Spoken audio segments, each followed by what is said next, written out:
Clara ആ John, ഇന്ന് വരാൻ പറഞ്ഞിരുന്നു എൻ്റെ ഫ്ലാറ്റിൻ്റെ പ്ലാൻ കാര്യത്തിന്. ഞാനോ? ആ ഇല്ലല്ലോ. ഇല്ലേ ക്ലാര? ജോൺ, തൻ്റെ ഫ്ലാറ്റിൻ്റെ കാര്യം ഞാനിങ്ങനെ നോക്കിക്കൊണ്ടിരിക്കുമായിരുന്നു. 1500 സ്ക്വയർ ഫീറ്റ് 3 BHK. ആക്ച്വലി നമ്മുടെ ബേസിക് പ്ലാൻ റെഡിയാണ്. തൻ്റെ പ്രിഫറൻസസും കൂടെ അറിഞ്ഞാൽ മതി. എന്തൊക്കെയാണ് ജോൺ തൻ്റെ പ്രിഫറൻസസ്? എടോ, പ്രിഫറൻസസ്, തൻ്റെ പ്രിഫറൻസ് പറയാം. അതിവിശാലമായ ആളൊഴിഞ്ഞ് എൻ്റെ ഹൃദയത്തിലേക്ക് ഒരു ബയോഫിലിക് ആംബിയൻസ് ആയിട്ട് വന്നൂടെ? എന്തോന്ന്? അല്ല, നല്ല ഗ്രീനറി സ്പേഷ്യസ് ആയിട്ടുള്ള സ്ഥലമൊക്കെ ആണെന്ന് പറയുമായിരുന്നു. ബയോഫിലിക് ലിവിംഗ് പോസിബിൾ ആണ്.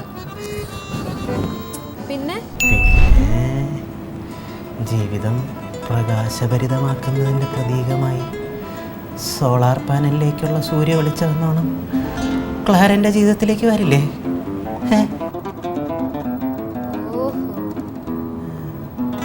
Eco friendly features. വാവ്, പറയണ്ടേ, പോസിബിൾ ആണ്. പിന്നെ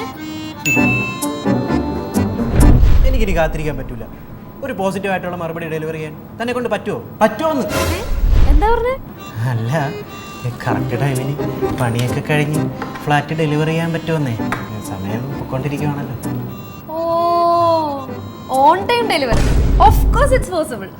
എടോ, തൻ്റെ ഈ പ്രിഫറൻസസ് എല്ലാം നോക്കുമ്പോഴേ വീഗാലാൻഡ് ഹോംസ് പെർഫെക്റ്റ് ചോയ്സ് അല്ലേ? തനിക്ക് അവിടെ ഒരു ഫ്ലാറ്റ് നോക്കിയാൽ പോരെ?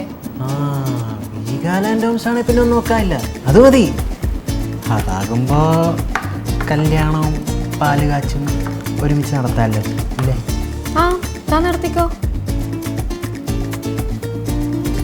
എടാ, വളച്ചിട്ടില്ല ഒരു കാര്യം പറയാം. എനിക്ക് കല്യാണ പ്രായമൊക്കെയായി. വീട്ടിൽ നിന്നാണെ അമ്മയും പറഞ്ഞു പൊന്നുമൊന്നൊരു പെണ്ണിനെയും കണ്ടുപിടിച്ചോണ്ട് വരാൻ. അതുകൊണ്ട് തന്നെ എന്താ ക്ലാരയുടെ അഭിപ്രായം?